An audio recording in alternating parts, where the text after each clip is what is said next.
Bismillah ar-Rahman ar-Rahim. In the name of God, the compassionate, the merciful. Assalamu alaikum, with greetings of peace to all of you. On behalf of the Islamic Cultural Center of Northern California, I welcome you all to today's program. Today's debate is the first of the quarterly debates on the general topic of belief and unbelief in a post-secular era. These debates and discussions aim to broaden and deepen our understanding of religion and religious beliefs, and introduce various Muslim and non-Muslim intellectuals and academicians who work on these issues to the public. We are very excited to have two great academicians, Dr. Sheamur and Dr. Ali Paya, for today's debate, and have Dr. Yaser Mirdamadi as the moderator. I thank all those who work hard to bring this debate in fruition. Also, we welcome your input and suggestions on future debate topics and other matters. Please use the Zoom chat feature to send us your comments or email us anytime at info@iccnc.org. Again, I apologize for any inconvenience that caused you because of the start time confusion between Pacific Standard Time in the United States and also the UK summertime and GMT time. So it's a learning. This is our first program, so we are learning. Now I turn over the program to the event's moderator, Dr. Mirdamadi. Thank you. Okay, so let's get started, shall we? In the name of God, my name is Yaser Mirdamadi, and it's my honor to moderate this debate tonight. As Mr. Sheikh al-Islami explained, this debate is the first session of the first debate cycle held by the Islamic Cultural Center of Northern California, ICCNC. The main theme of the 2022 debate cycle is belief and unbelief in a post-secular era. This session's topic, which is put in a question 4, is it better for a critical rationalist to be non-religious? To which Professor Shermer answers no, meaning it is better for a critical rationalist to be non-religious, while Professor Ali Paya answers yes, meaning it is not better for a critical rationalist to be non-religious. What critical rationalism as a technical term means and how it is different from other conceptions of rationality will be explained as agreed between the debaters by Professor Shermer in his opening statement. I'll introduce guest speakers shortly, but let me briefly explain the debate format.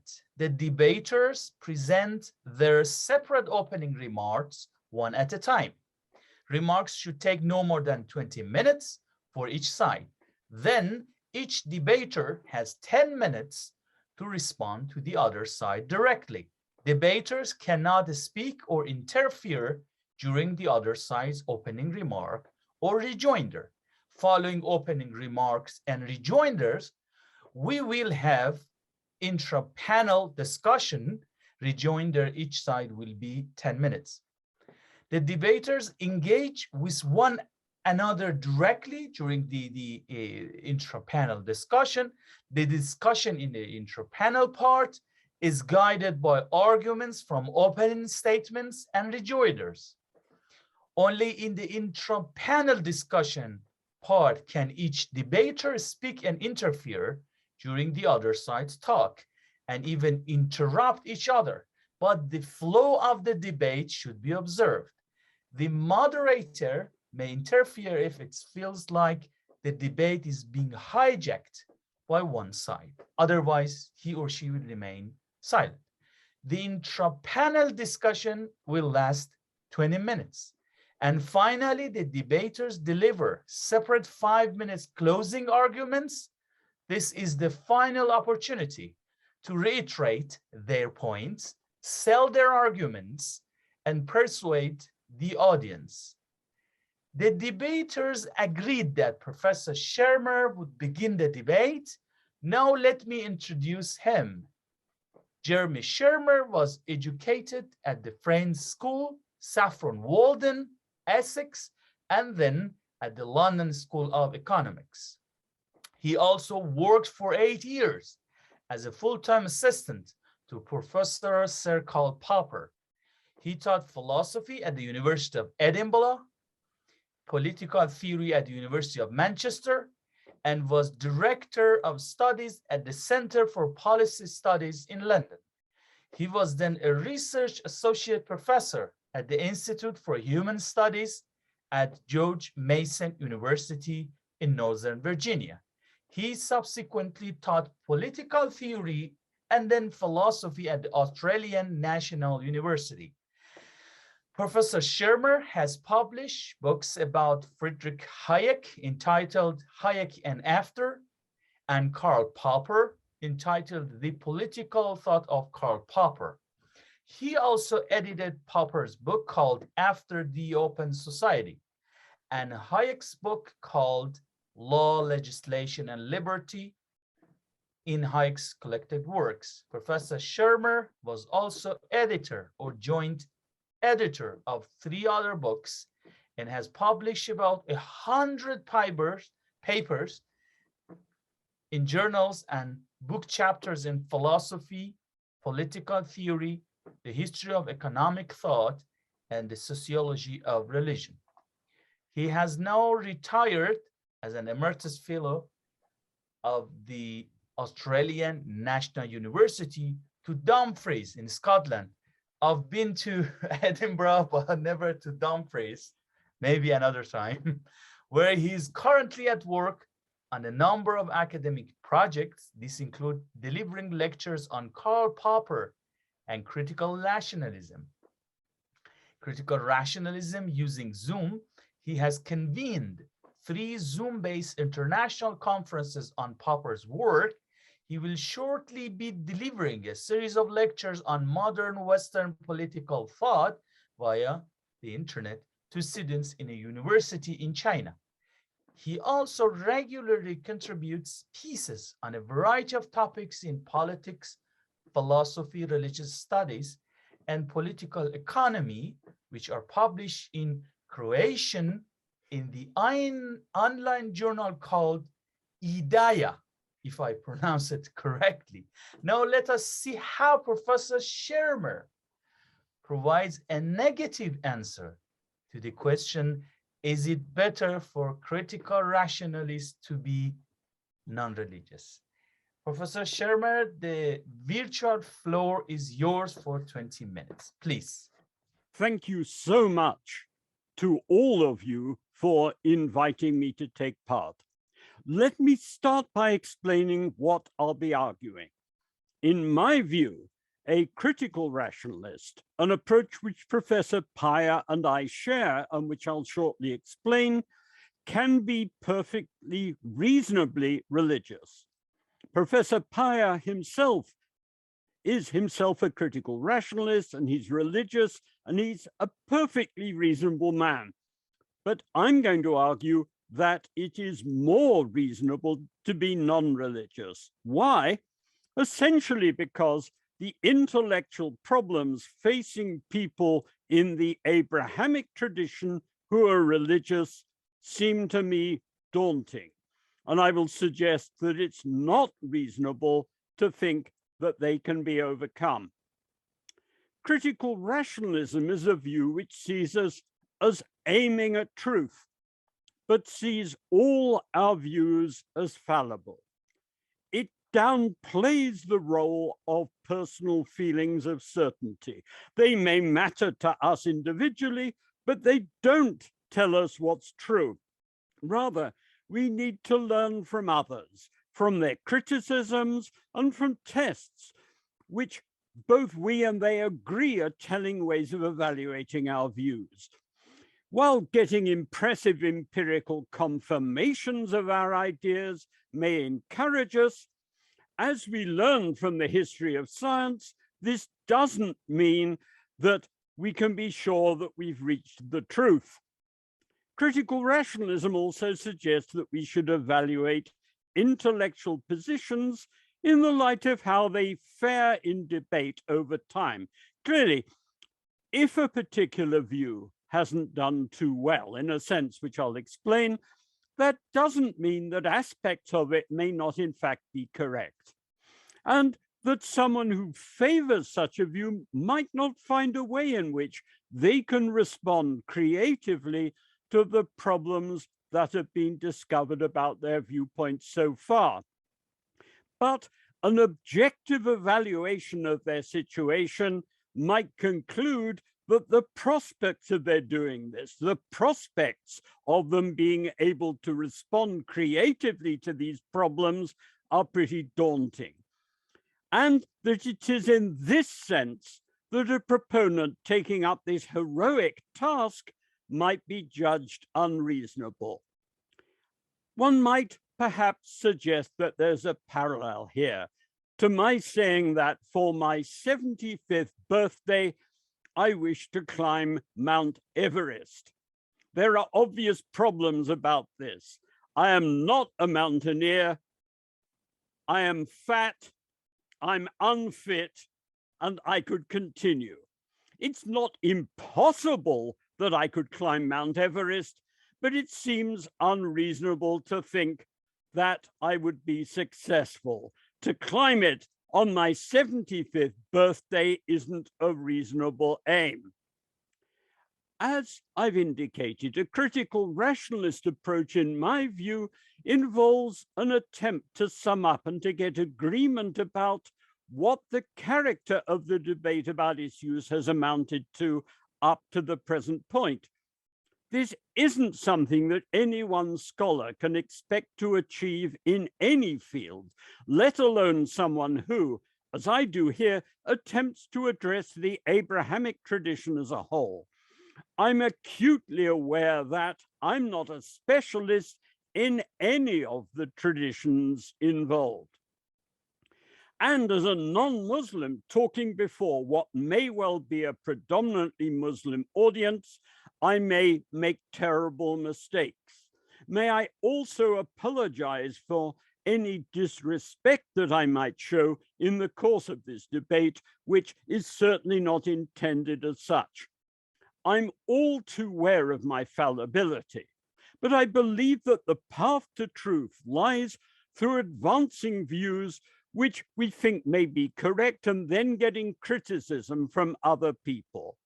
Above all, the critical rationalist aims at truth. He or she thinks that their attempts to reach it are fallible, and that we depend crucially on learning from critical input from other people.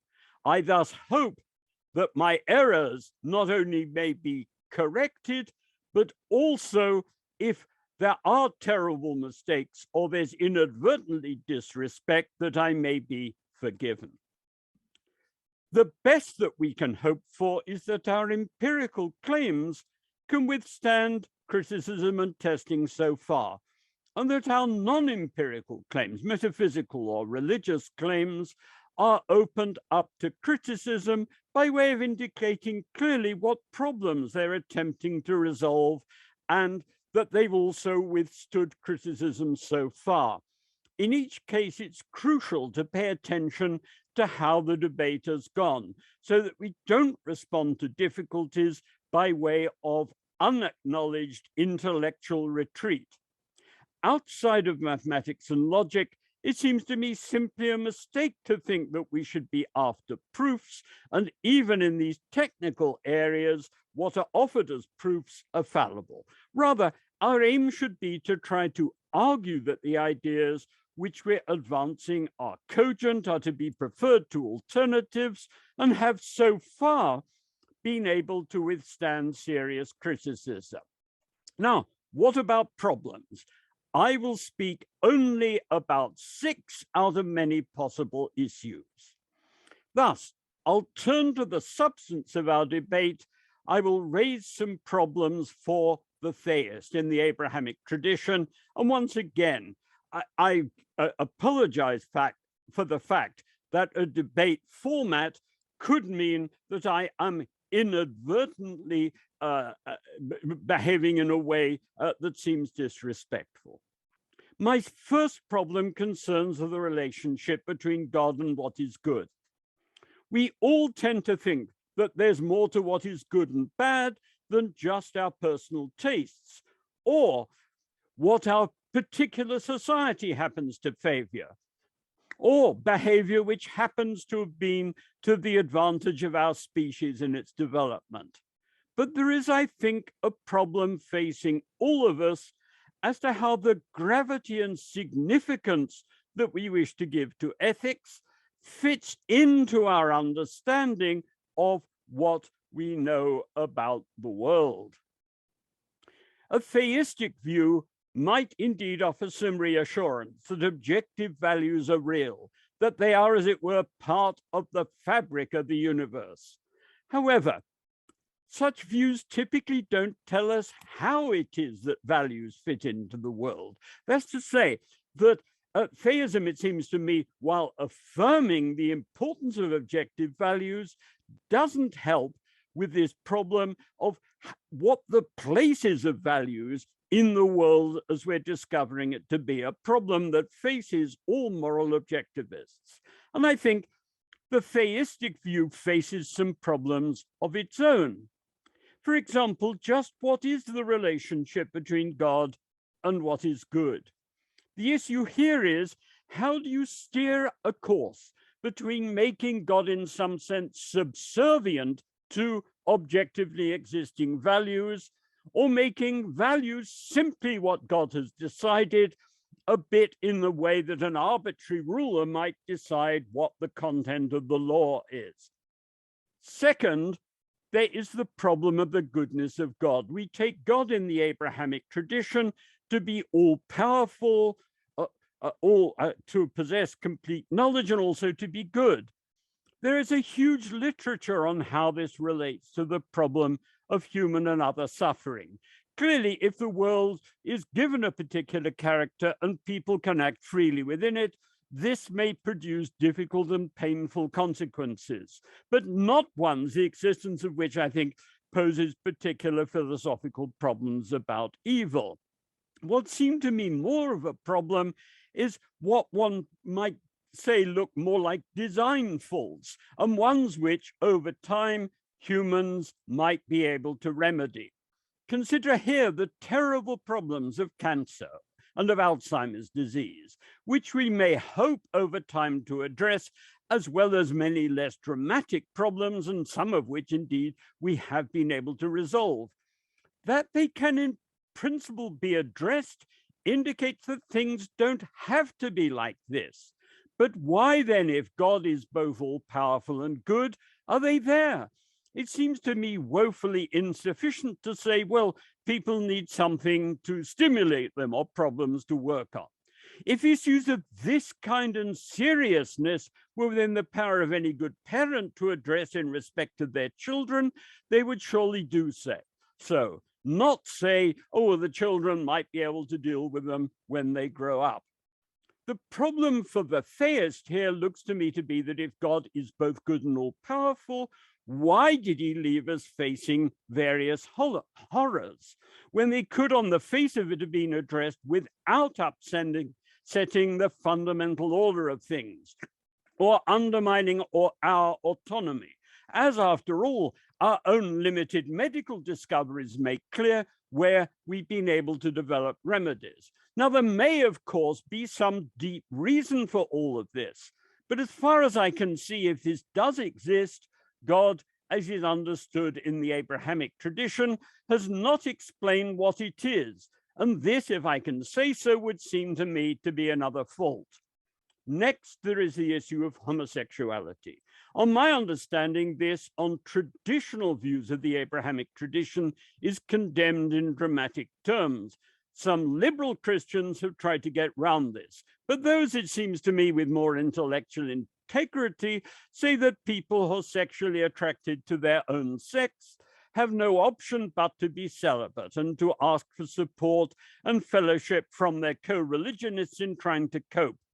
The problem, as far as I can see for the theist, is that homosexual orientation seems to be either innate or to be an involuntary product of certain social circumstances.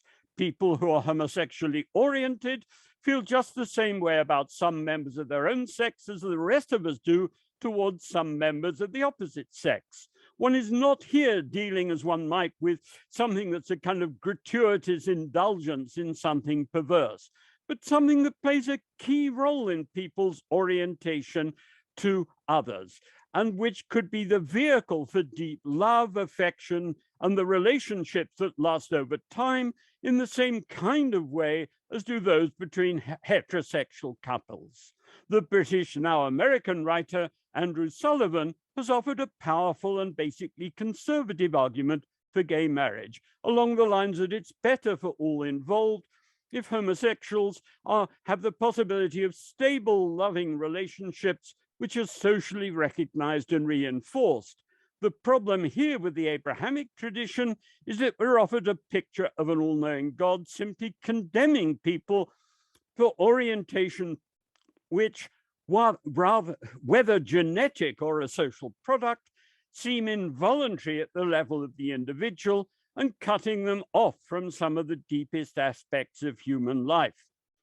Next, I'd like to say something brief about mysticism. I think the mystical experience is real in the sense that similar phenomena have been described by many different individuals. However, the problem about those in the Abrahamic faiths invoking this in support of their religious views seems to me to be that what people experience is strongly influenced by the religious traditions in which they're operating. Followers of Mrs. Blavatsky's ideas about theosophy reported experiences of encounters with spiritual masters, whom it turns out that the founder of theosophy actually invented. Although there is a lot reported by those within the Abrahamic traditions, which seems in its character more pantheistic than should make those in those traditions, I think, feel happy. In addition, there are obviously pantheistic reports from the Hindu and Buddhist traditions, and also a lot that seems to fit pantheistic ideas from people who are completely secular, but have experimented with certain hallucinogenic drugs. All that I want to say here is that it seems to me that if someone wishes to claim mystical experience in support of their religious views, I think they need to offer us a cogent theory about the character of all this and its relation to reality, rather than just picking experiences that support their own favored views and ignoring the rest. Next, messiahs and the end of the world. I'll only say briefly that it seems to me that all speculation about messiahs and ideas about the imminent end of the world should be treated as an embarrassment and drops. We've had endless such speculations, all of which have been wrong. They've disturbed people and led them to do silly things, and in my view, have distracted them from the important task of developing institutions and ethical codes which make for good behavior in our changing concrete circumstances. Finally, there's the problem of Abrahamic theism and our developing knowledge about the world. If the world is God's product, as the Abrahamic tradition tells us, then on the face of it, our revealed knowledge of this should surely offer us a program for how the world should be understood, a key to how the world actually is. But in the Christian Middle Ages, and on my understanding in Islam, it was basically to classical Greek philosophy, Platonic, Neoplatonic, and Aristotelian, that religious people went for leads, that's to say, rather than to their own religious ideas. While subsequent to the scientific revolution, huge but fallible strides have been making use of ideas which have no obvious link with the Abrahamic tradition at all. If I'm right that these are problems that have to be taken seriously, then scholars attracted to the Abrahamic tradition might try to respond to these issues. The options are open, but two tendencies here seem to me terrible. The first is what I might call the ad hoc reinterpretation of one's tradition in the face of failure, so as to claim that things that were understood literally are in fact just to be understood as poetry or some kind of symbolism. Clearly, there is poetry and symbolism in all the Abrahamic traditions, and material may be open to many different levels of understanding. What it seems to me is problematic is to retreat from what's seen to be empirical, historical, or metaphysical claims, simply in the face of the fact that one's clearly got things wrong.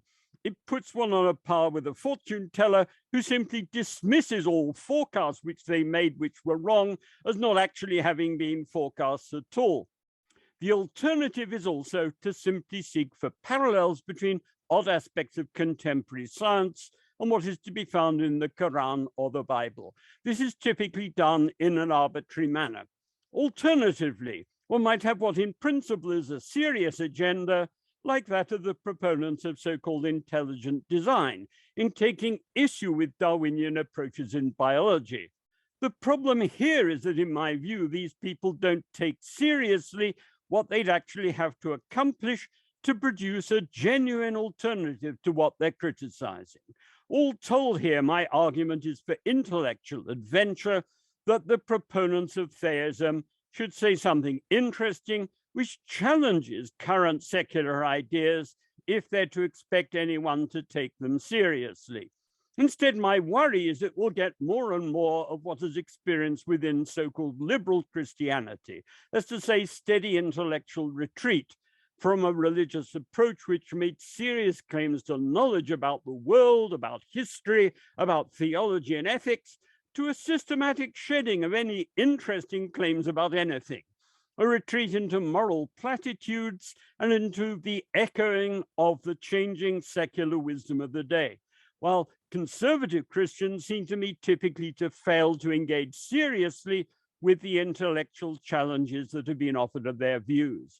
The key issues facing the religious believer who is interested in intellectual issues look to me to be, first, to say something interesting to an increasingly secular world, to tell us what, in their view, things are like and how these claims are to be assessed. Second, to review the debates that have taken place over history, to see whether they have been in intellectual retreat. And third, to set out in the light of those debates what the problem situation is that they face and how they think it should be addressed. In my view, it is in the face of the sheer challenges of this that while their individual courage may be admirable, I think that their hope that they can meet this challenge isn't a reasonable one. I thus think that there are real problems to be addressed, as indeed there are facing non-theists who, in my view, tend also to duck the problems that they need to grapple with. And on neither side can we expect that there'll be knockdown answers. But, and this is why I take the view that I do about the motion before us, it seems to me that the problems facing the believer are particularly daunting. I can wish a believer who sets out to tackle them all the best, but the task before them looks to me so daunting that I don't think their hope of overcoming it is a reasonable one. Accordingly, while I think that a clever and very able man such as Professor Paya can be both a critical rationalist and a religious believer, I don't think it's reasonable for him to take this view, just because the problems facing him in dealing with such matters look so difficult that it's unreasonable to judge in the current circumstances that they can be overcome. His prospects look to me about on a par with my hopes of successfully climbing Mount Everest on my 75th birthday. Thank you very much. Thank you very much, Professor Shermer. Almost perfect timing. Okay, now it's time to introduce the second guest speaker.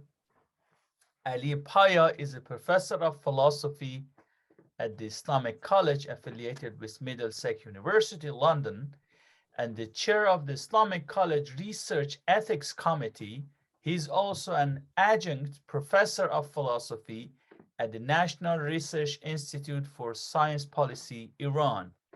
He completed his undergraduate and graduate studies in electronic engineering, philosophy, and Philosophy of Science in Sharif University, Tehran University, and University College London. He also studied Islamic philosophy with traditional masters in the field in Iran and I suppose mainly Shahid Mutahari. As a visiting professor, Paya has worked with many international universities and research centers, including the University of Westminster, Middlesex University, the Center for the Study of Muslim Civilizations, all in the United Kingdom, the University of Belgrade, and the Albach Research and Training Center in Austria. Paya has authored more than 28 books in Persian and English and has translated or edited nearly 10 titles in Persian and English. He has published more than 100 research articles in Persian, English, Arabic, and German.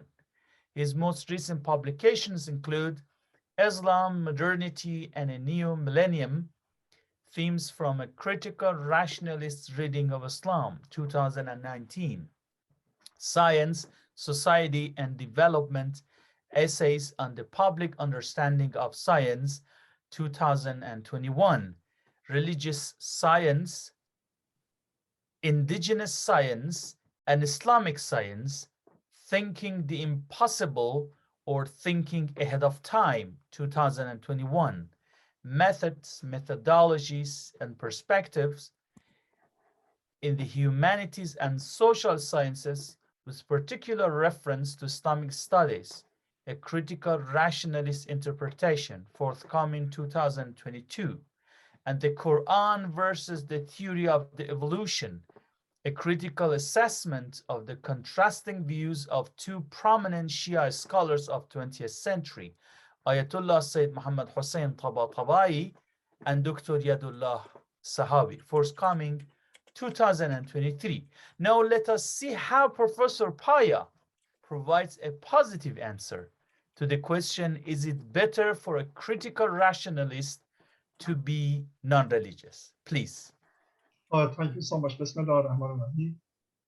Let me begin by again thanking you, the moderator, Dr. Mirdamadi, and the organizers of this meeting at the Islamic Cultural Center of Northern California, in particular Dr. Ali Bastiri and Mr. Sheikh al-Islami. My thanks also to my friend and fellow critical rationalist, Professor Shermer, for participating in this debate and for his incisive arguments. I am not sure whether I will be able to match his eloquence and depth of arguments. I also like to extend my heartfelt condolences to the people of Abadan on the tragic loss of the loved ones in the collapse of the Metropole Tower, which happened almost 10 days ago. In the first part of my presentation, I would like to share the following thoughts with you. Professor Sheamur has presented some serious challenges to believers. Given the extent and depth of his arguments, the 20 minutes assigned for my opening remarks seem woefully short. In particular, one of his main challenges, namely the problem of evil, is an issue which many great thinkers have discussed for more than 2 millennia. Therefore, realistically speaking, in the course of this debate, the best I can hope for is to merely present the outline of some arguments that aim to show why the position of a critical rationalist who is a believer has an edge over the position of his non-believer colleague. I don't know what happened to my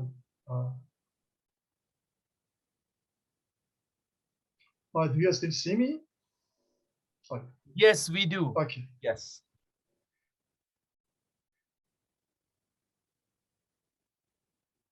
We can see you and hear you, okay. Professor Paya. Yeah. Professor Sheamur has, for obvious reason, I speak as a Muslim critical rationalist. Here the plan of my talk. First, I will say a few words about the similarities between critical rationalism and religion in general.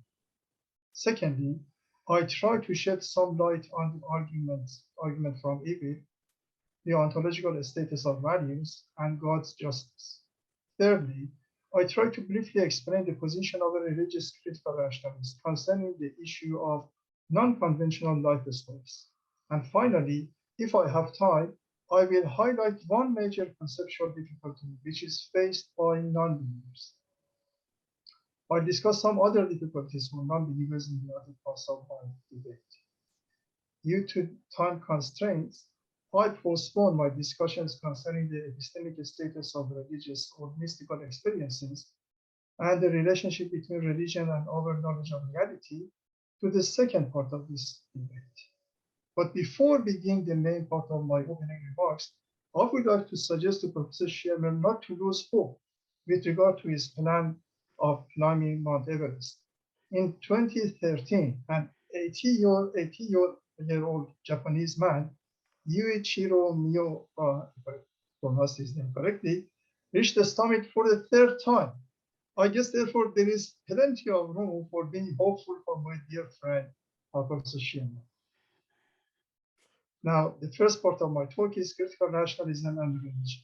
Critical rationalism, as a distinct school of thought and a way of life, has many things in common with certain interpretations of religion. Both are against the extremist understanding of religion manifested by the likes of Daesh or supremacist Christians or militant Hindus who kill those who they regard as others. Both are anti-positivism, anti-materialism, anti-physicalism, in that they subscribe to the view that reality is far richer than what can be grasped by the testimony of our senses or empirical evidence.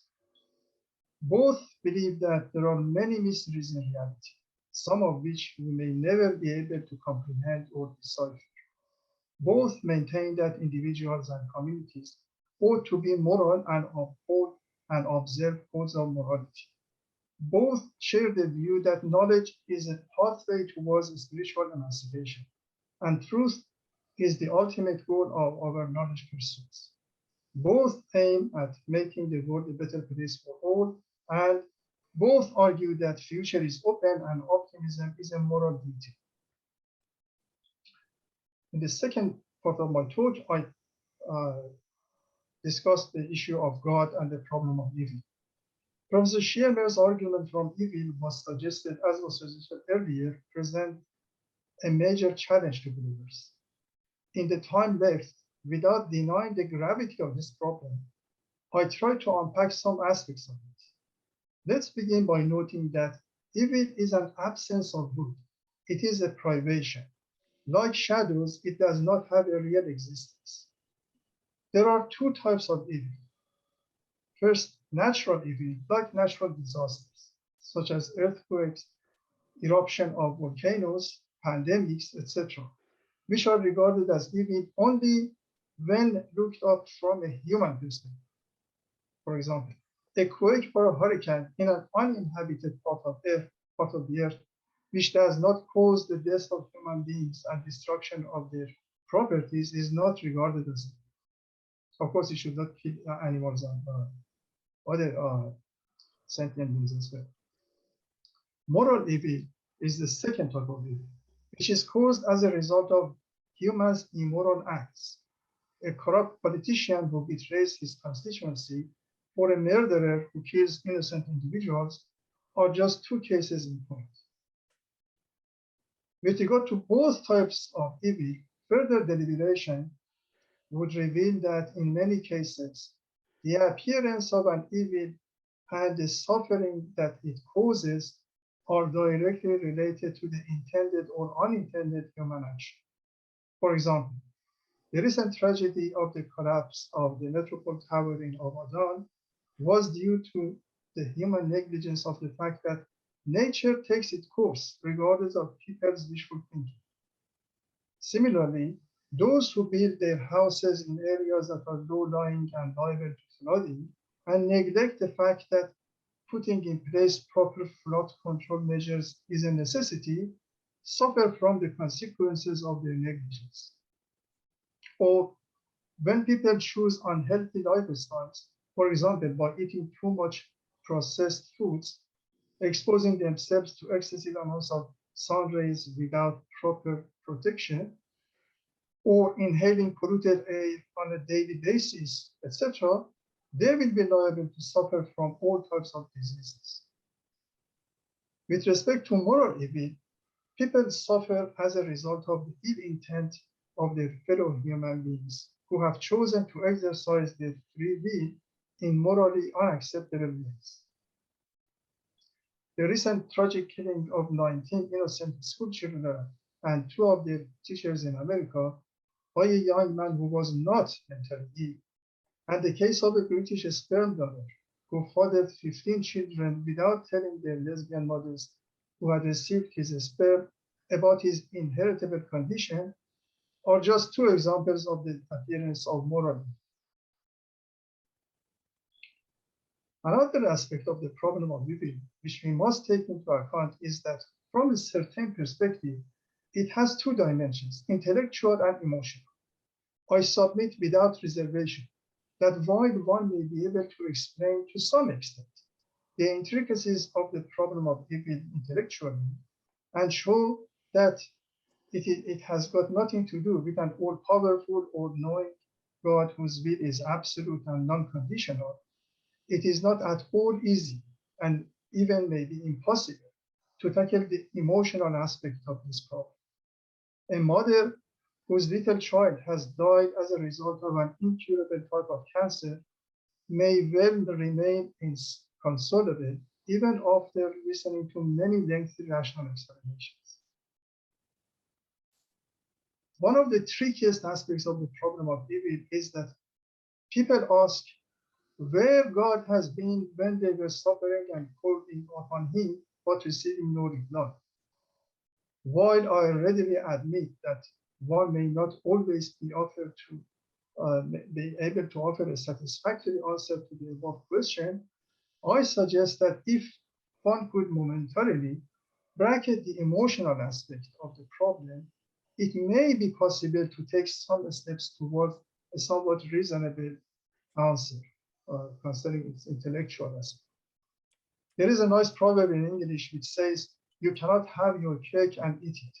But what does it mean in the context of this discussion? The difference between us, the human beings, and both animals and angels is that while animals act according to their pre-programmed instincts, and angels act according to their pre-programmed rational designs, it is us, the human beings, who are endowed with not only rational and emotional capacities, but also free will. If God constantly intervenes in human affairs, in other words, if God micromanages our affairs, he deprives us of the consequences of free choices, of our free choices, and reduces us to mere robots. In other words, free will and responsibility go hand in hand. One cannot expect to enjoy the privileges of having free will and at the same time expect to be micromanaged by God. God is just. He is also wise. However, in talking about God's attributes and actions, one must not adopt an anthropomorphic approach. God's justice does not mean that God acts according to our understanding of justice. Our understanding of justice and our understanding of rationality, as well as our understanding of the principles of morality, are constantly evolving. Values such as justice and principles of ethics are objective and part of the fabric of reality. We constantly find out more and more about the infinite capacities of these values and principles and correct our earlier mistaken views about them through our lived experiences in the sphere of the human condition. I'll say more about the problem of evil in the subsequent part of my program. I must now say something about the issue of non-conventional lifestyles. I have deliberately chosen the term non-conventional lifestyles as an all-inclusive neutral term to cover all those groups who identify themselves to be outside the conventional part of a bell-shaped curve, which depicts the distribution of all types of sexual relationships between people. I discussed the issue of non-conventional lifestyles in a number of steps. First, this issue is a complicated one, and therefore should be discussed with care and patience. There is no easy answer about it. Second, the complexity of issue is due to the impact of a number of independent factors, including God, the fuqaha, i.e. Muslim experts of Sharia law, the law of the land in different places, the individuals who have adopted the non-conventional lifestyles, and the varieties of these lifestyles, which each invites a separate treatment. Nowadays, the acronyms which identify these different lifestyles run to 9 different letters. For example, whereas the transvestites who wish to adjust their bodies to their psychological dispositions receive support from faith, Islamic jurisprudence, and the fuqaha, homosexuals are treated differently according to the traditional juristic rules. There are also certain differences between the religious rulings for homosexuals and lesbians. It is number 4. It is claimed by some scientists that non-conventional lifestyles have biological and genetic causes. This is, however, a controversial issue even among scientists themselves. Some scientists, for example, lay more emphasis on the environmental factors and minimize the role of biological causes. But assuming that at least some of those who prefer a non-conventional lifestyle are biologically programmed and cannot do anything about it, then this adds a new layer of difficulty to the problem of their status from a religious point of view. Number 5, as far as God is concerned, his will, as is understood by believers, is to facilitate mankind's journey towards the goal of getting as close to God and as similar to him as possible.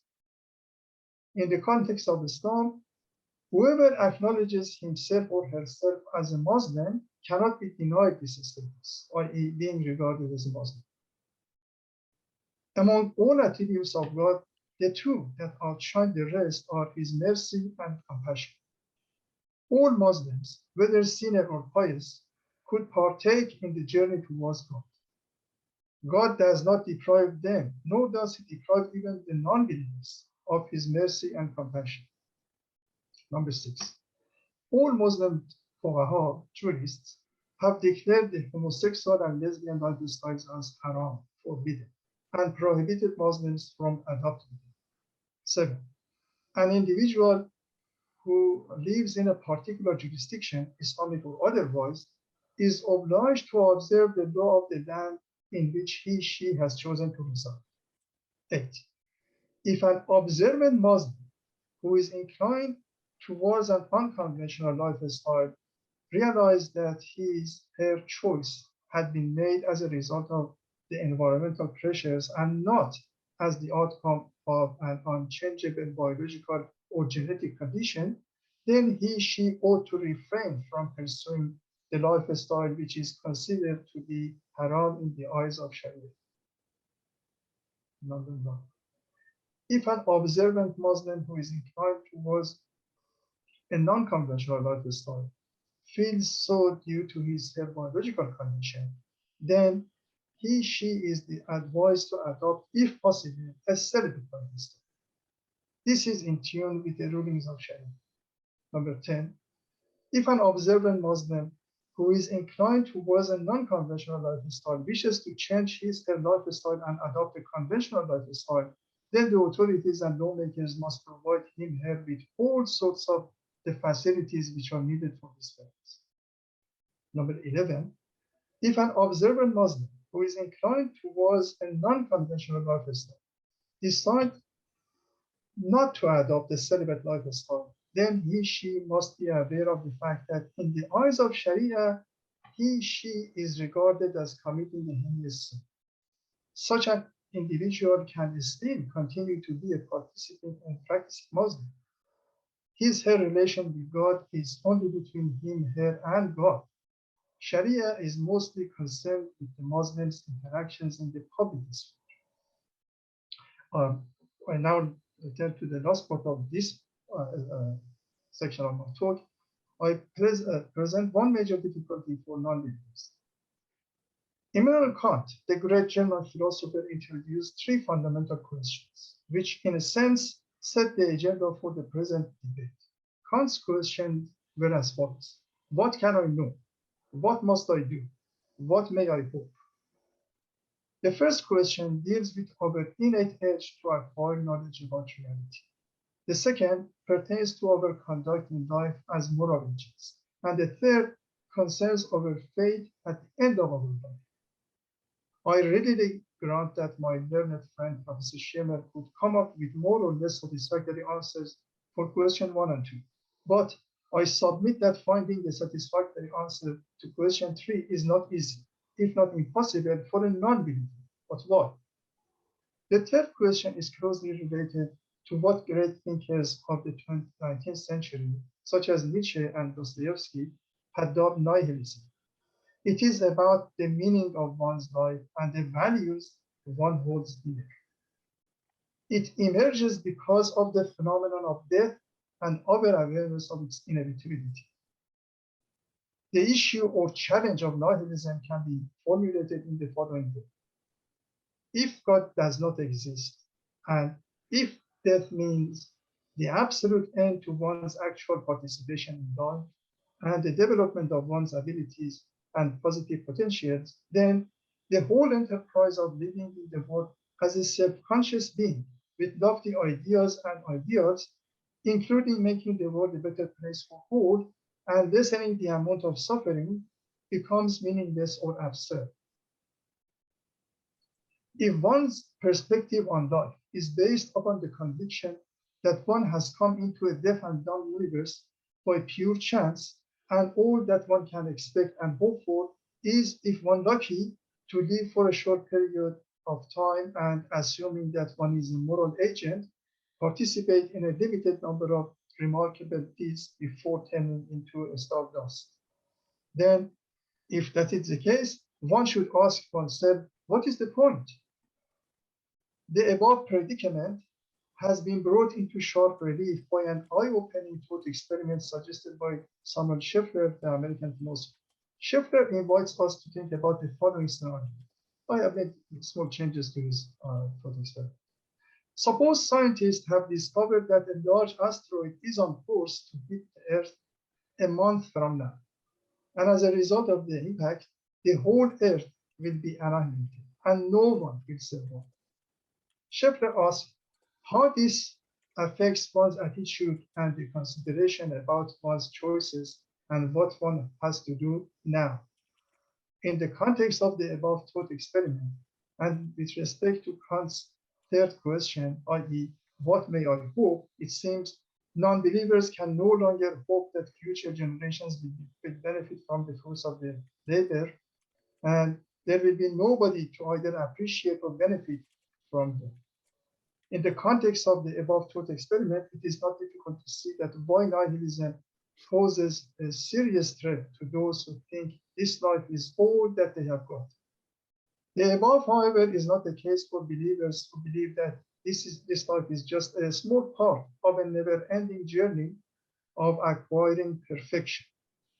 I will explore the implications of the above scenario in the remaining parts of it. Thank you.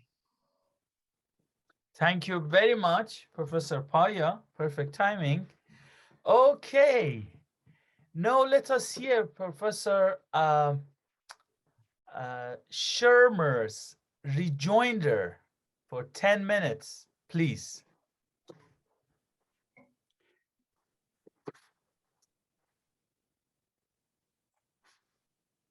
You know, Thank Professor you. Shermer, Thank you. you have 10 minutes. Yeah. Yes. Thank you. Thank you very much. And thanks very much to Professor Paya for what he had to say. I'd like to start by thanking him for his interesting response to my opening statement. As both of us have noted, issues with which we've been dealing have been widely debated over many, many years, and there are interesting parallels across the discussion in the three Abrahamic traditions. So each of us is just touching the surface of the issues with which we're dealing. And where, from a critical rationalist perspective, a proper evaluation would involve reconstructing how the debate has gone over time and joining in with that. But let me nonetheless offer a brief response to what he had to say. First of all, evil, pain, and God. Here, I'm afraid I don't agree with how Professor Paya has tackled the problem. I wrote as I did with an eye to work which, for example, has been undertaken by some able Christian apologists, such as C.S. Lewis. The issue which I highlighted takes for granted that there'll be some unfortunate things that happen simply as a consequence of how the world is structured and human freedom, and also God's not intervening to protect us from the consequences of particular actions. What I concentrated on seems to me to be an issue which apologists such as Lewis, and I thought also Professor Paya, really didn't engage with, namely the problem of what I referred to as design faults. I had in mind things that cause terrible pain and the destruction of the human personality, including, indeed, the capacities that humans have for worship and for religious participation. These things don't seem in any way to be the products of deliberate human action, and they also look as if in principle they're the kind of things that can be remedied if one had the relevant knowledge and capacities, without this giving rise to systematic problems for the structure of the world. I refer to two fairly obvious examples: Alzheimer's disease and many kinds of cancer, just on the grounds that they're the kind of things for which one can imagine humans in due course actually being able to design remedies to handle things which in effect were built-in faults to how things work without this upsetting the wider structure of the world. I say this just because there are other things which we've been able to do. For example, putting an end to smallpox, which don't appear to have other serious ramifications. My claim here is that if God is taken to be all-powerful, all-knowing, and benevolent, it's simply not clear how one can avoid the kinds of things that I highlighted as being counterexamples to his existence if these descriptions of him that I gave are correct. Next, homosexuality. I think that to address these issues in terms of non-conventional lifestyles just isn't adequate. The problem is constituted by people who find that they have exclusively same-sex attraction. We're dealing here with issues which, whether there are genetic or developmental reasons behind them, are experienced by particular individuals as simply given.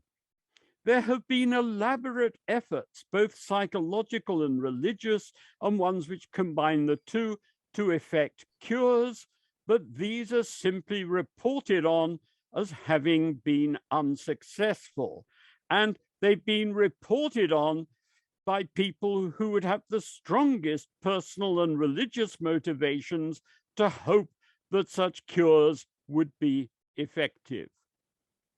We are given what are taken to be religious revelations such that people should remain celibate, along with ideas about people needing to be put to death if they're not. Such ideas seem to be standard within all parts of the Abrahamic tradition as it was traditionally understood, but they seem to me to be terrible. That's to say, given that it's known to God for one reason or another, people will be like this, to condemn such people not just to celibacy, but not to be able to enjoy the kinds of relationships that mean so much for our development as people, with their combination of love, sexual fulfillment and friendship. So it seems to me, again, terrible. What's needed is surely recognition of what people are actually like and the encouragement of the development of institutions and moral codes, which, given that, will enable them to live the best kinds of life that they can. And I think the arguments for gay marriage are significant here.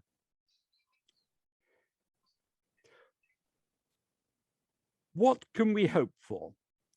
I would be inclined to say that this life is all that we have, and that if there is some notion of an afterlife, the picture of it which was held in classical Greece, and also, on my understanding, amongst the Jewish people before ideas about life after death came in, looks about right.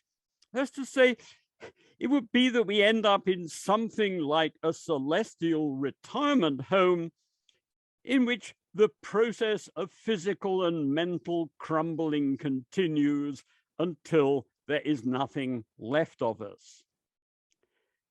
I personally, by contrast with this, can't make any ready sense of the idea of personal survival.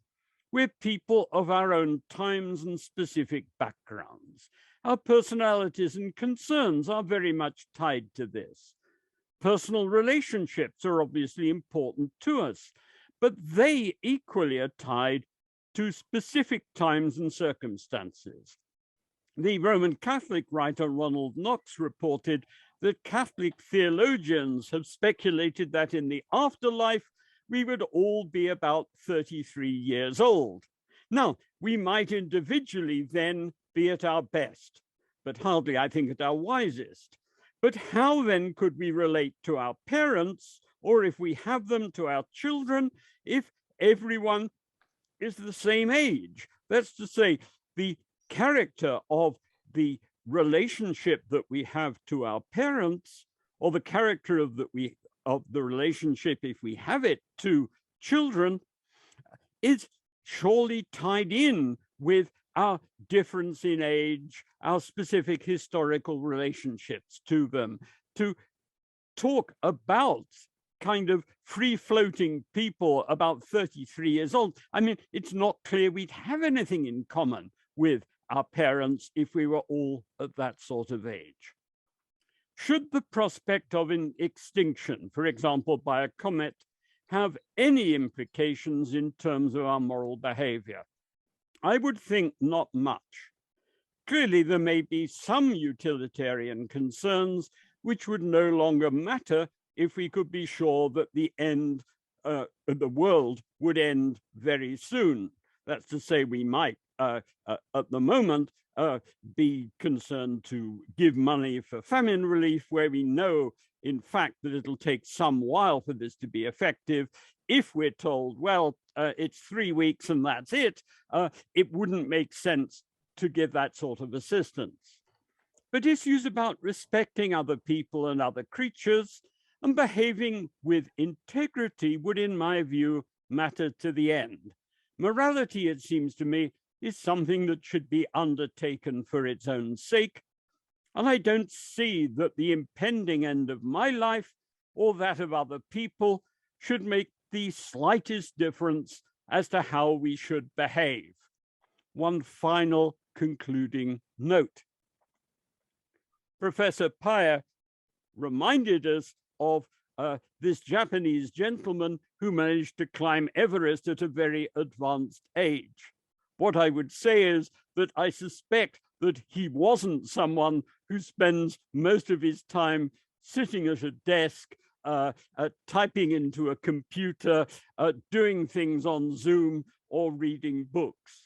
A realistic appraisal of my physical shape would suggest that a walk up to the top of a nearby hill might be pushing it a bit as a task for my 75th birthday. I think the hope of my getting to Everest under my own steam, as it were, is not a realistic one. Thank you very much. Okay, I have to say I like that mountaineering anecdote that is being, discuss back and forth between the two debates. It's always good to use analogy because it would catch our attention. Okay, no, thank you very much, Professor Shermer. Let us hear Professor Paya's rejoinder for 10 minutes, please. Okay, thank you so much. I should like again to thank my friend Professor Sheamur for his very interesting replies. I'm not going to directly reply to this part of his arguments. Instead, I'm going to present some further difficulties for critical, non-believer critical rationalists.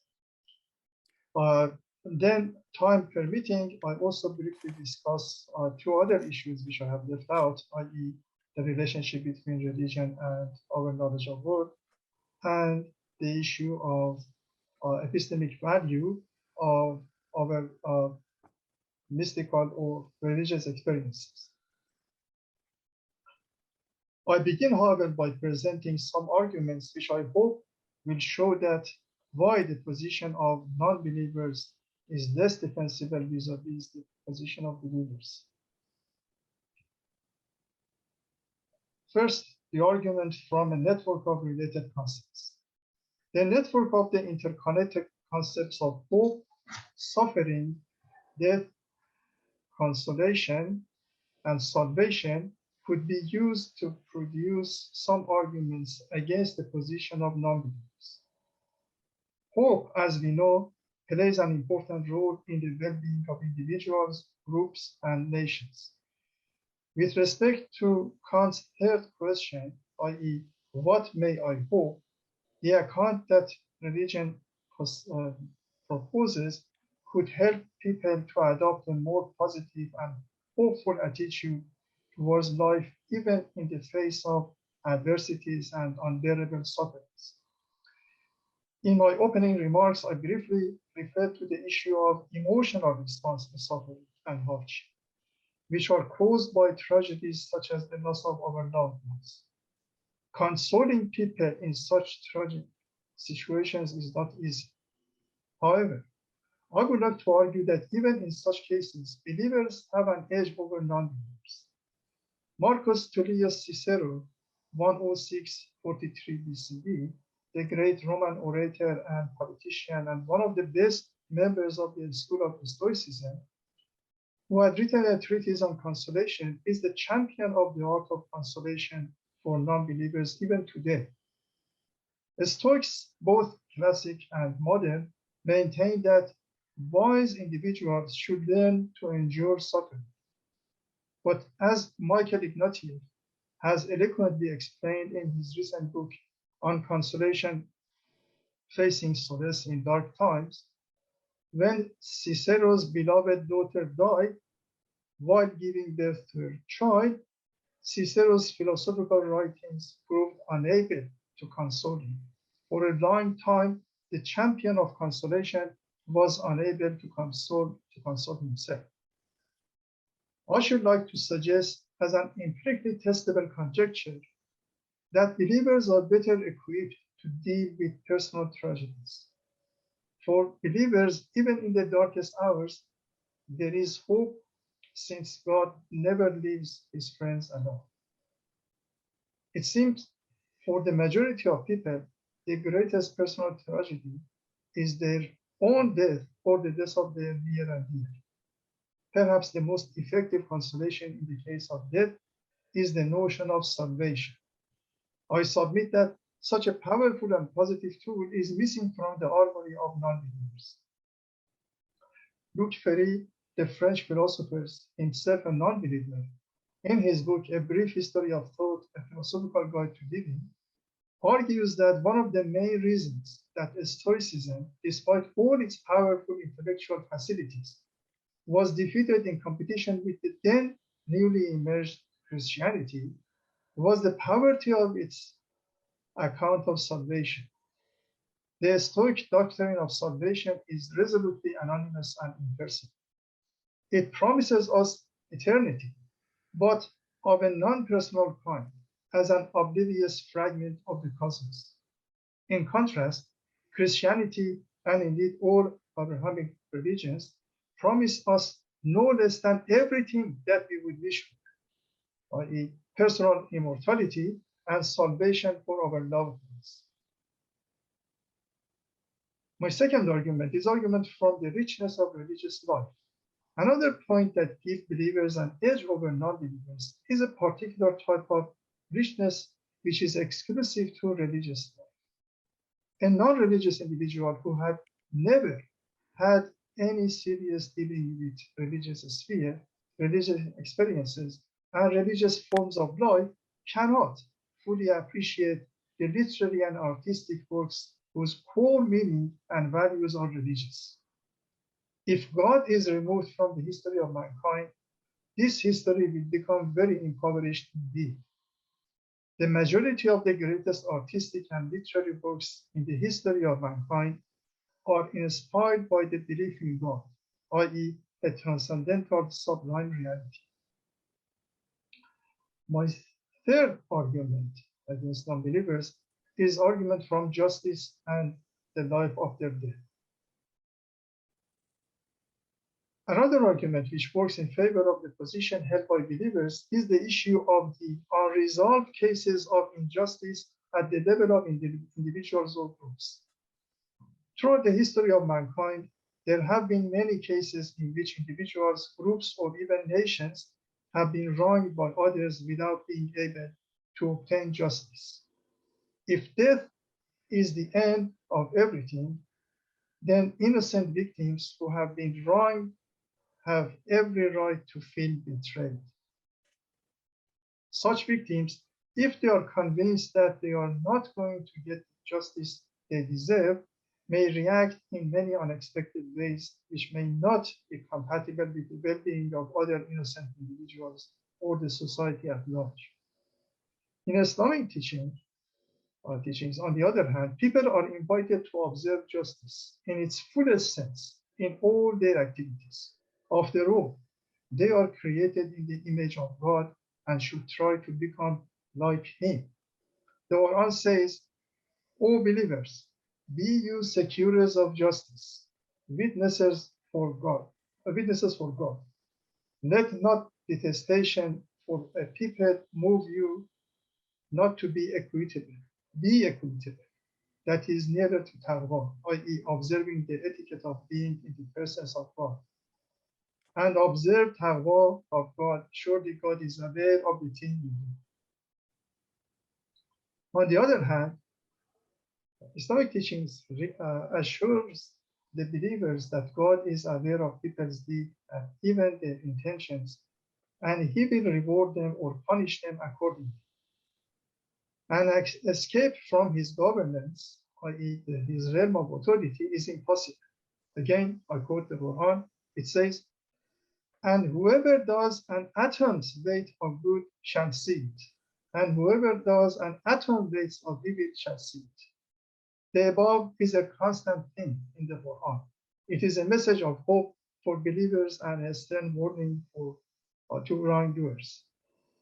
And let us not forget that one of God's attributes is truth, with capital T.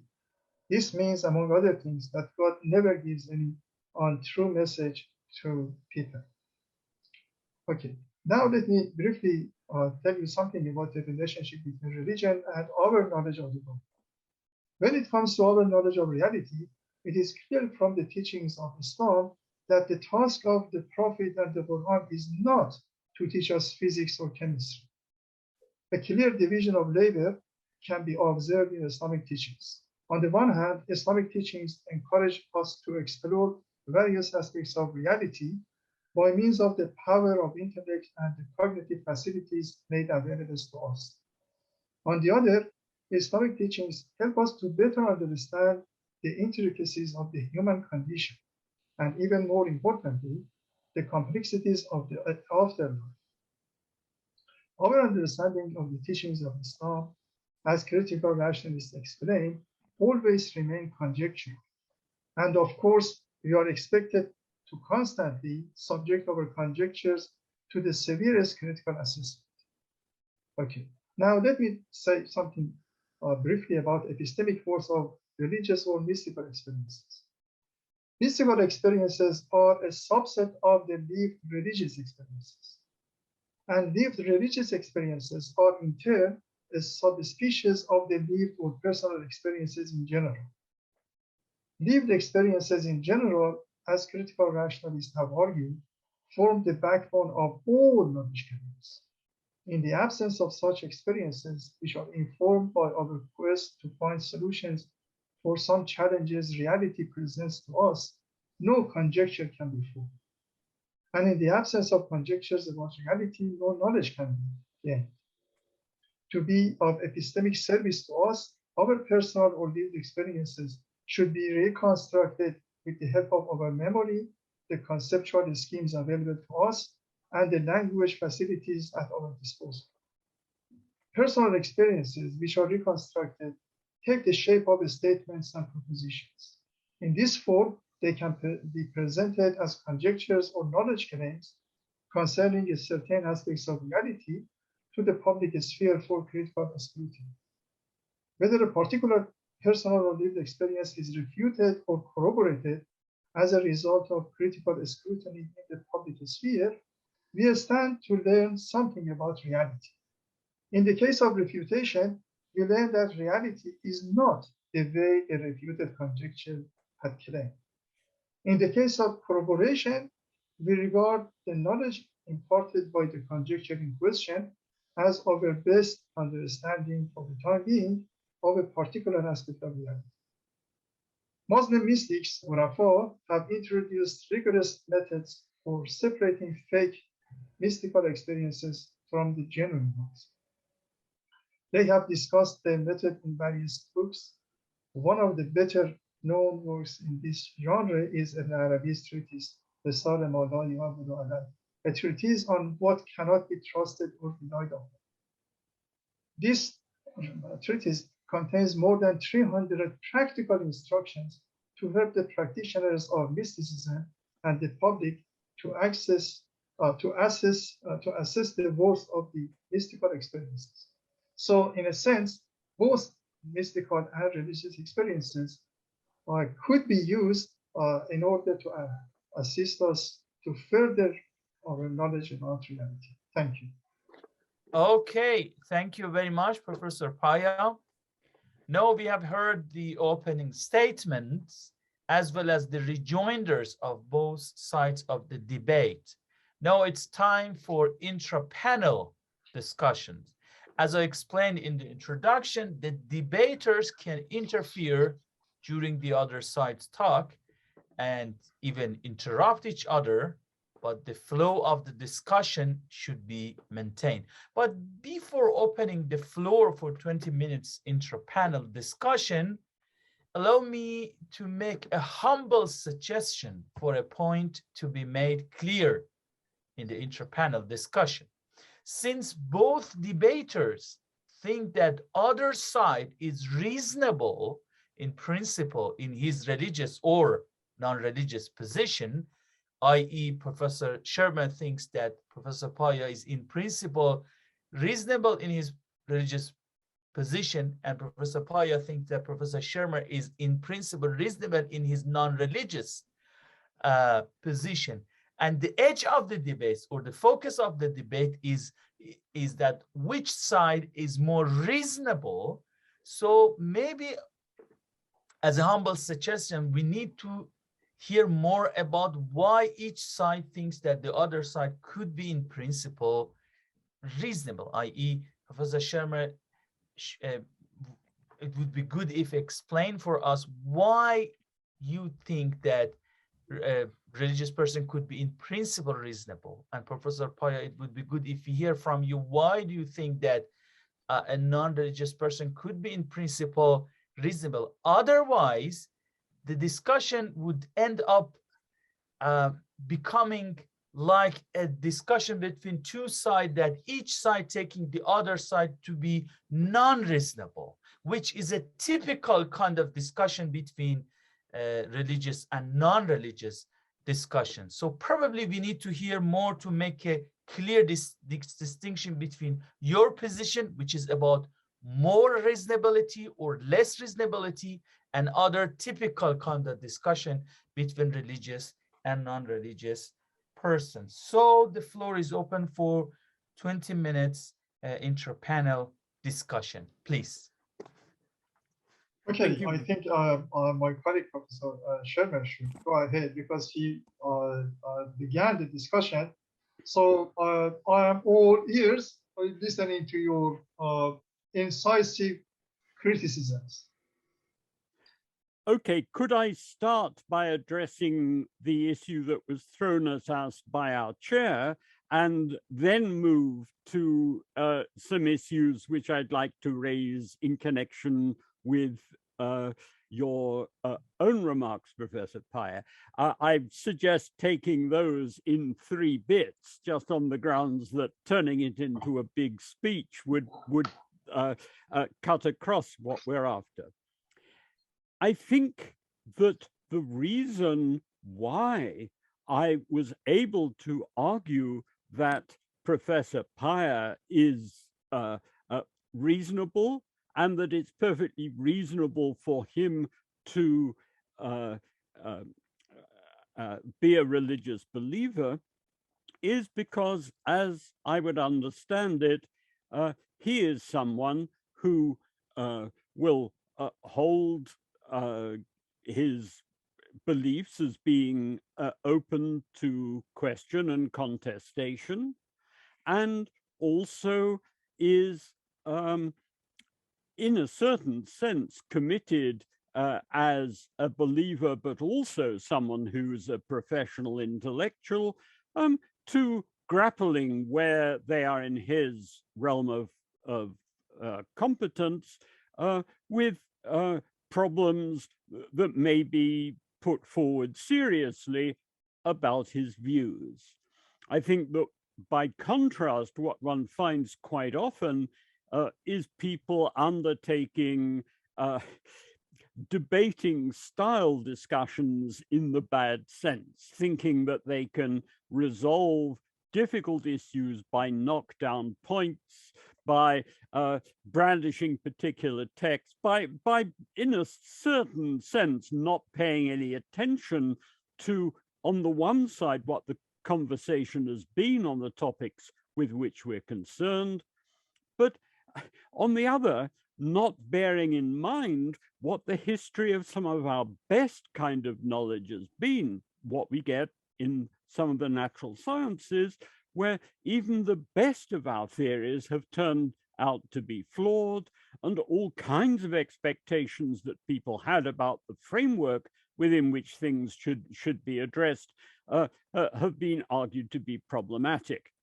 But why then do I say that I don't think that Professor Paya's views are reasonable?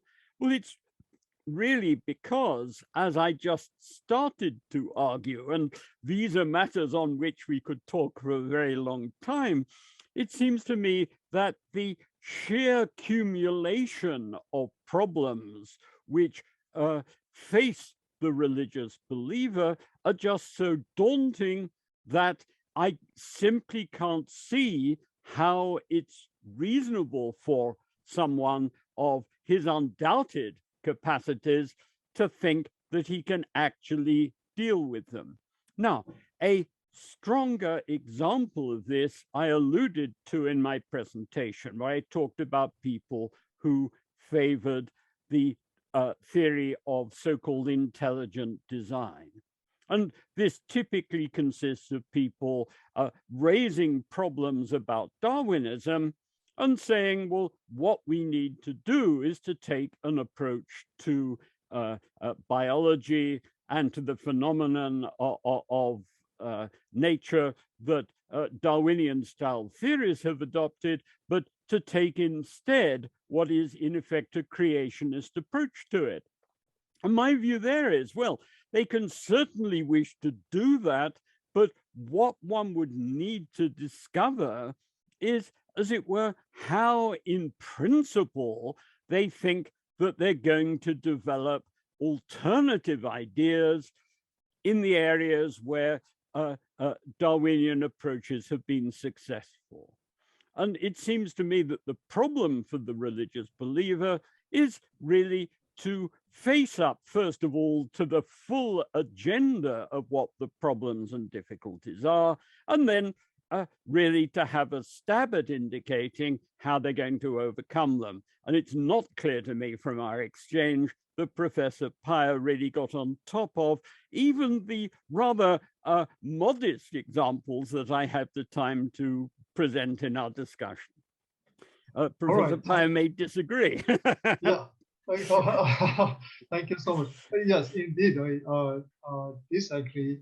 Although I must admit that many of the points which you shared with us are serious problems.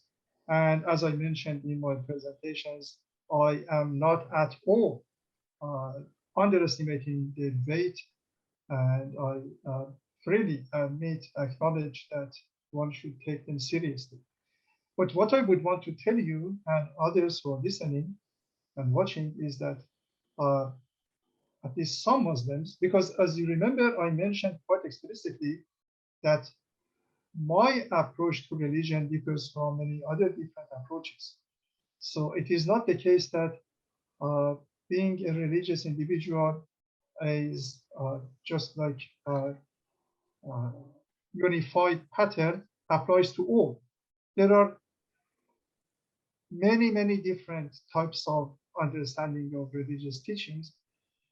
Actually, to the number of religious people, you can find interpretations.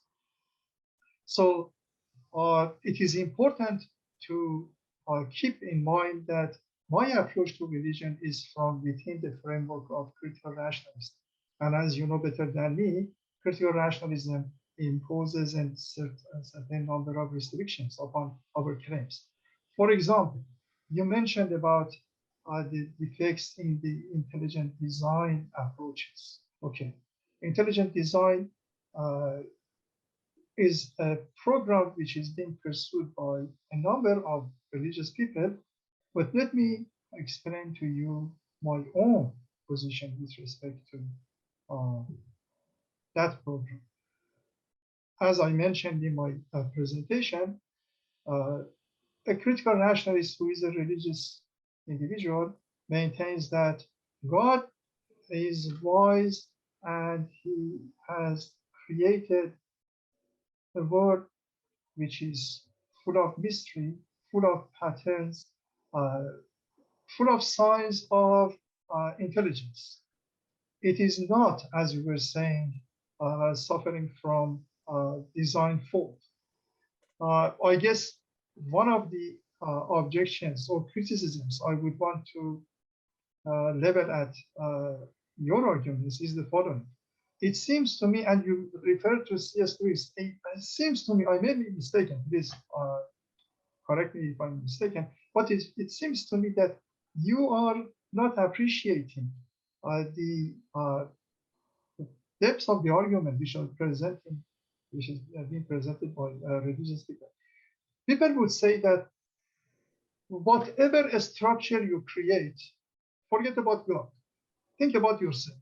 Whatever the structure you create, as soon as you set the general design, a number of restrictions would impose themselves upon you, regardless of how do you like to change them. No, these are inherent consequences of those initial conditions. As soon as you adopted them, those consequences would follow. Let me give you just a very simple example. Think about a simple game of chess. You set a number of rules, you assign movements to different chief chessmen, and you start playing. Now, suppose someone says that, no, I want to move my knight in this way, or my bishop in that way. This is impossible. The bishop role in that structure is being restricted. So those restrictions are being imposed upon whoever creates some sort of a structure. Now, in many cases, what you call default design fault or shortcomings are really, if you look at them clearly, are not shortcomings at all.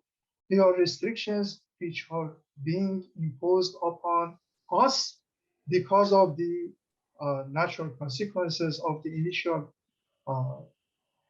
conditions. Could I interrupt just at that point? Because I tried, and I clearly didn't put it clearly enough, to say, yes, indeed, it's the case that there will be some things which are simply consequences of the way in which things are. There will be other things which are consequences of human freedom of action and a decision, as it's understood on the part of God, not to sort of protect us from particular ones of these. My entire argument was set up within the structures which we have, but to say that there are problems which arise within that, which can, in fact, in some cases, and potentially in other cases, be remedied without upsetting the necessary consequences of the structures that exist. So I mean, you're basically repeating to me things that I have already explicitly said that I admit. You may simply deny that anything exists in the area that I'm talking about, but that would be an empirical argument. It seems to me that the activities of doctors looking at structural issues, say concerning the human body, to remedy problems are directed at exactly the kind of things that I'm talking about.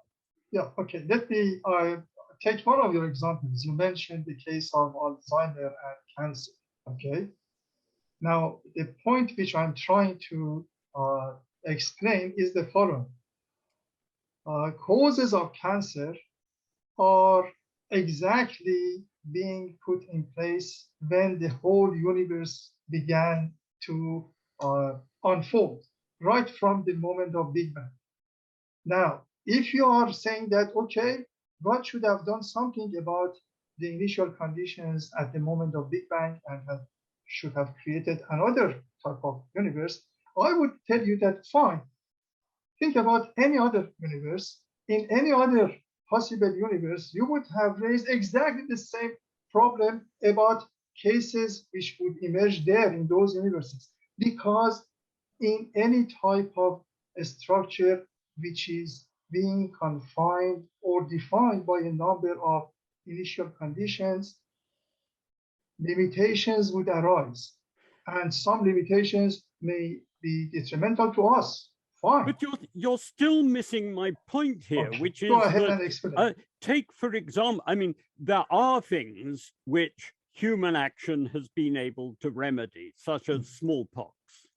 Okay, now, if that was possible for human doctors within the structure of the world as it exists, then, and where it would certainly look as if this doesn't create problems of its own, or rather, I mean, if you think that things that doctors do to intervene in this way do create problems, this is a recipe for quietism in the face of dreadful diseases, but where the kinds of concerns that people have had in the pursuit of what's responsible for Alzheimer's disease and how that could be addressed are ones which so far have not been particularly successful, but where it would seem to me perfectly possible to imagine that in, say, 20 years' time, these have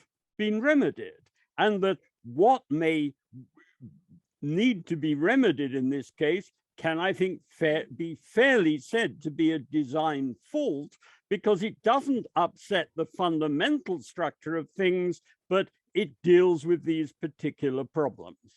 Again, with all due respect to you, I guess we are not being able to, if you like, converged over, in my view, something which seems to me pretty clear. Okay, let me try again and see whether I could do better this time. You mentioned the smallpox, or you can mention any other disease. Okay, our universe or any other possible universe has many, many different possible pathways which could be actualized according to the way things may develop or unfold. Part of the pattern of actualization of what is possible in a universe, think about our own universe, is related to our intervention, okay?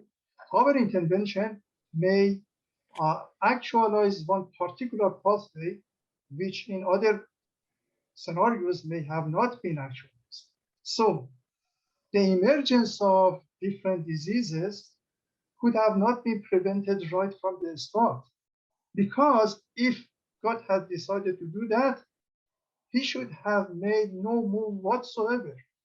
What I'm saying is that in whatever structure you put in place, you design, again, go back to a game of chess, there are many, many, many different types of moves which can be actualized in a game of chess, okay? But in any particular game, only a limited number of those, perhaps infinitely many possible moves are actualized. What I'm saying is that in our case, the fact that we have been exposed to a smallpox has not been because of a fault in the design. It has been because of the fact that we have decided to move on a particular course of activities, and that course of activities have actualized or have activated that particular pathway. So, and that is the case in any possible scenario which you may think of. It is impossible. Let me just finish this. It is impossible for any designer, to create something, if, of course, if the assumption is this, you want to create an infinitely rich structure, infinitely rich structure.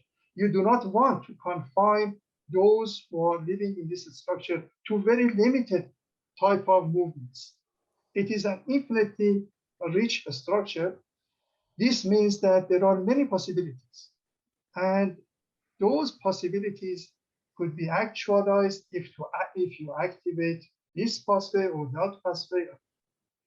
In whatever pathway you care to activate the movement of things, there may emerge something which may be detrimental to us.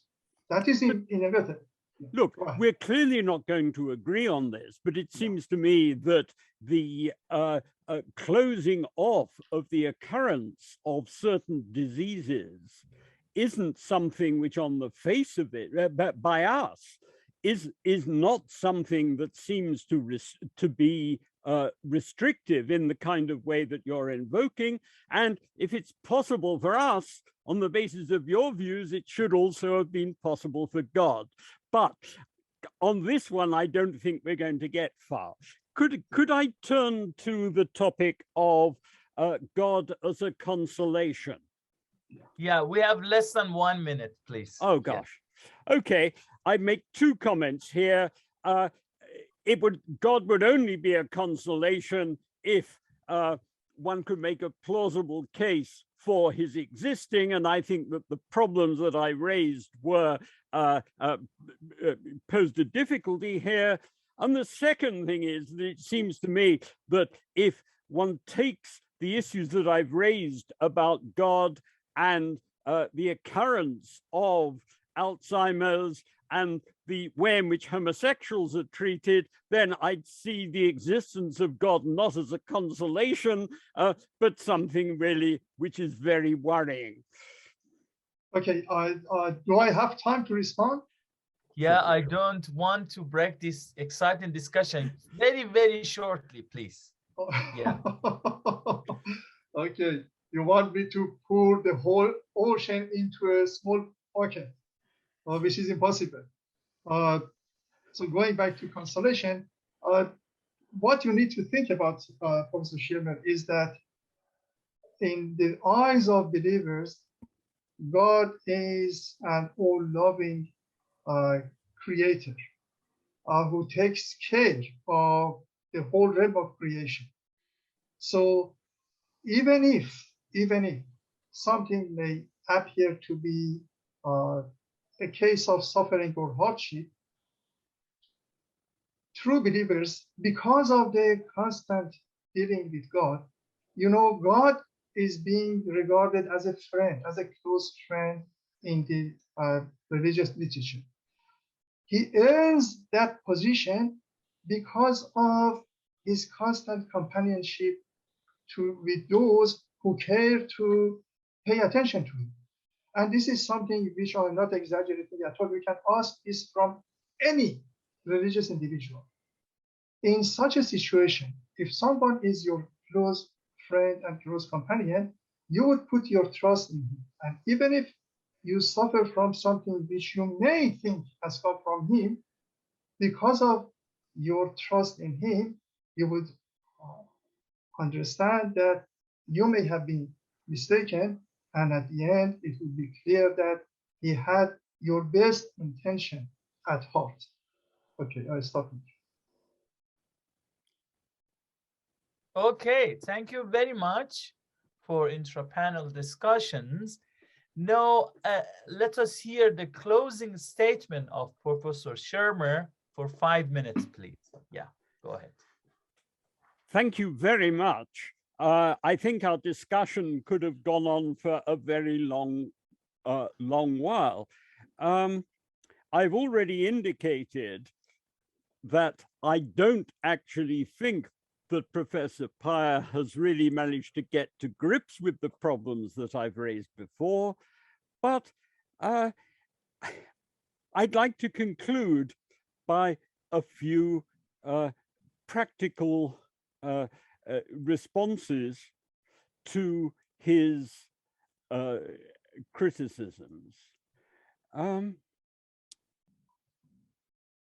While I have been critical, I think that I have great respect for observant religious people in the Abrahamic traditions and their moral behavior, their devotion to observance, including charity, and the disciplined moral life that they have seems to me admirable. And I say this despite the fact that I have reservations about aspects of what's required as religious practice. I also have great respect for these people's maintenance of the decencies of conservative moral practices in the face of the challenges of the modern world. And I'd be happy to live among them, and indeed be happy to count them as my friends if they would have me. I think, though, that Professor Paya's arguments about the richness of religious life are a bit off. I fully agree with him that some of the greatest works of art and literature have been religious in their inspiration.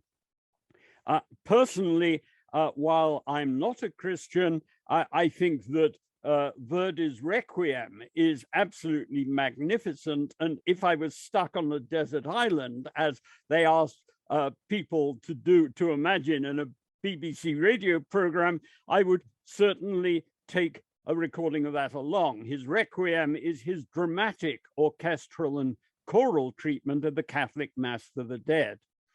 To appreciate properly such work, it requires, amongst other things, that one understands the theology involved in it. However, I can well believe that for a devout Catholic, Verdi's Requiem might have an aesthetic power that it could never have for me as a non-believer. But we can, after all, come to some understanding of what is involved if one learns about other traditions, and particularly if one does so under the guidance of those who are involved in those traditions. Muslims, if their understanding of Islam allowed them to learn about or listen to Verdi's Requiem, would, I believe, also find it superb. clearly, these aesthetic benefits are extras that someone who's a believer for other reasons may get to enjoy. I think we should all be taught what different religious views amount to, not least so that we can appreciate these cultural objects.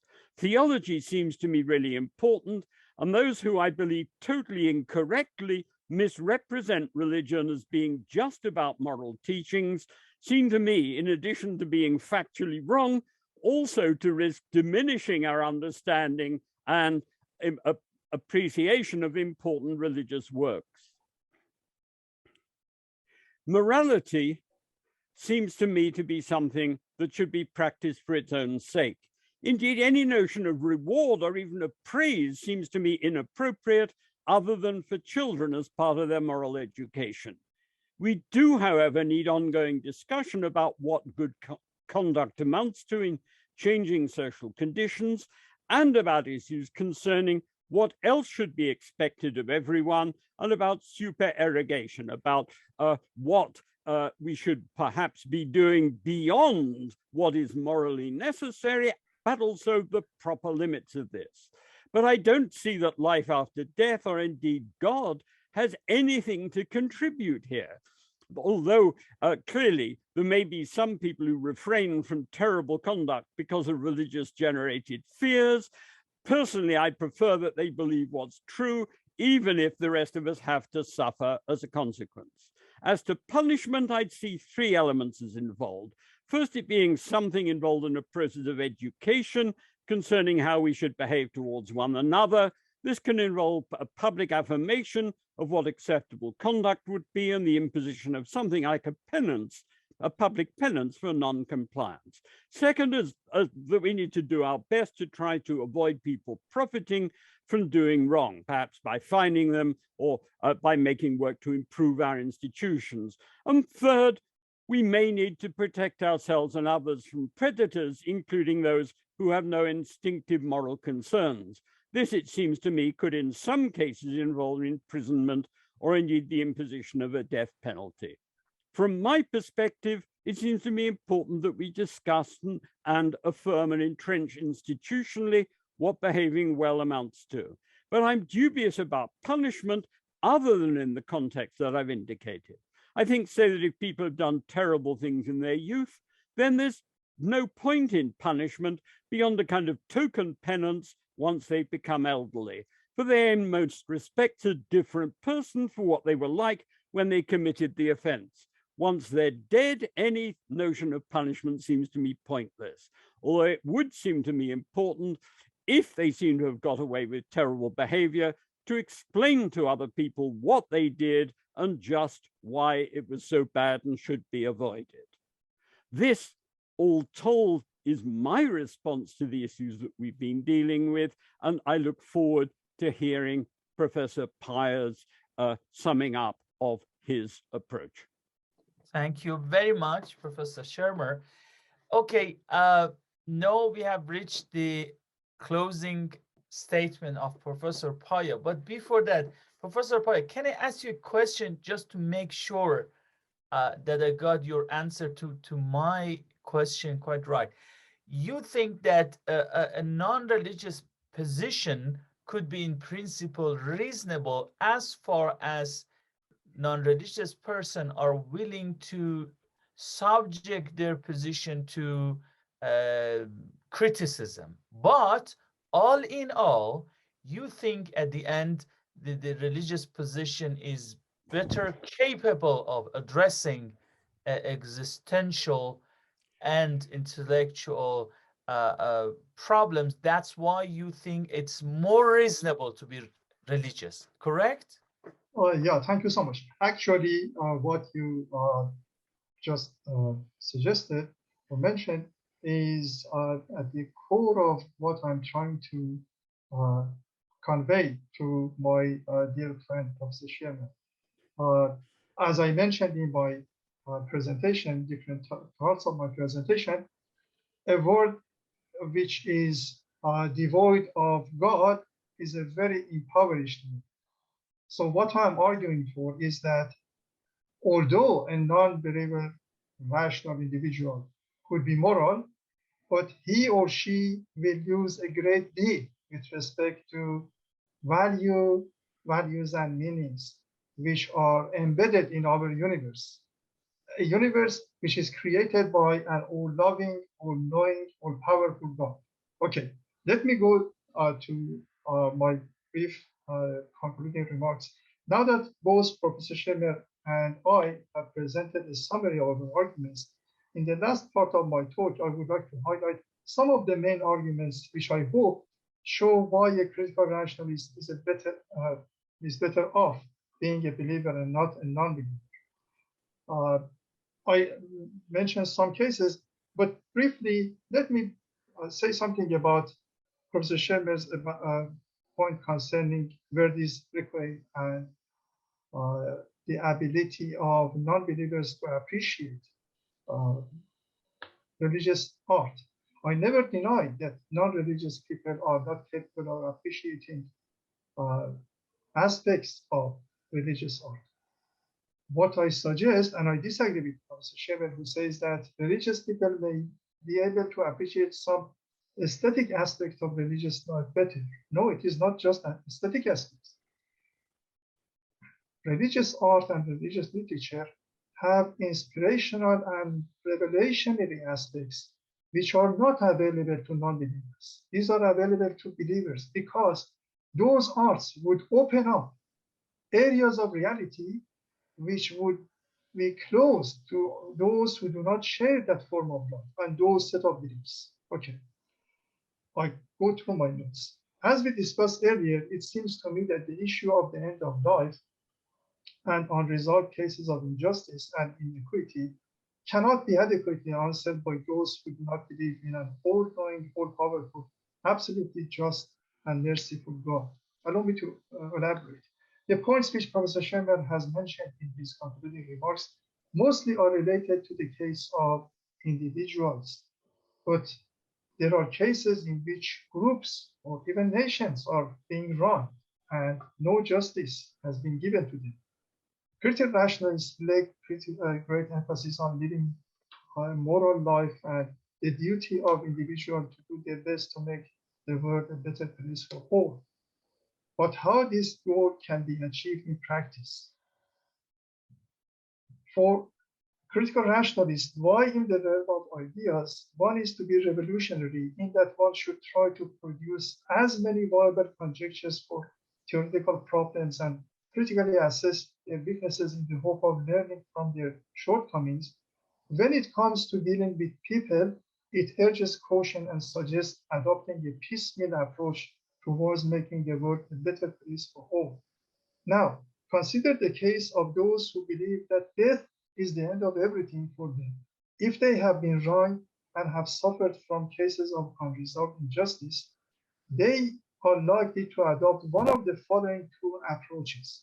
They may become depressed and live the rest of their lives with the sad and depressing feeling that others had wronged them without any prospect of receiving justice.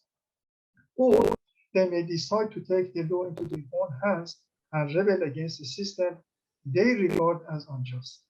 Neither of these options leaves much room for making the world a better place, because in the first case, the individuals will be victims of what others have done to them, and in the second, the action of the rebel individuals can cause death and destruction of lives and properties and victimization of innocent individuals. In contrast, as was explained before, a critical rationalist approach to religion encourages people to do their best to live a moral life and help make the world a better place for all. But at the same time, it tells the individual not to lose hope under any circumstances and never yield to despair and depression.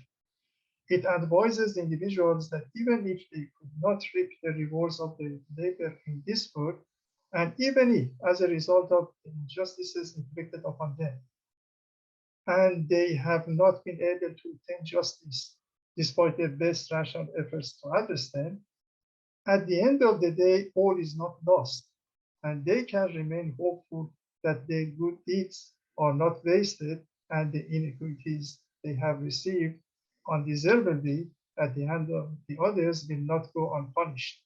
So this means that they ought to remain moral.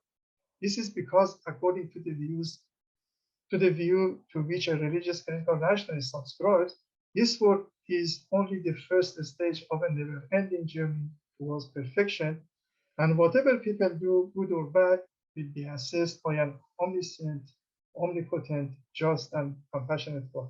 In contrast, a deaf and dumb world, which is subject to blind, random actions of physical forces, is a very scary and terrifying taboo indeed. Thank you. Okay, so thank you very much. On behalf of the Islamic Cultural Center of Northern California, actually, I would like to thank both Professor Shermer and Professor Paya for their contribution to this debate, and I also would like to thank the people in the audience, wherever you are. And I also wanted to say that please accept our apologies for the confusion and the delay to start the event. Inshallah, it will not happen again. If you are interested in this debate, please stay tuned. Each semester, we will have one such debate. It's always free and no registration is needed. So let me conclude this debate with a famous dua, petitionary prayer by Reinhold Niebuhr, 1892 to 1917, an American Reformed theologian and moral philosopher. This dua is called the Serenity Prayer, and it's very famous. God, grant me the serenity to accept the things I cannot change, courage to change the things I can, and wisdom to know the difference. Amen. Hope to see you all soon. Khuda Hafiz. Thank you so much. Thanks a lot. Thank you.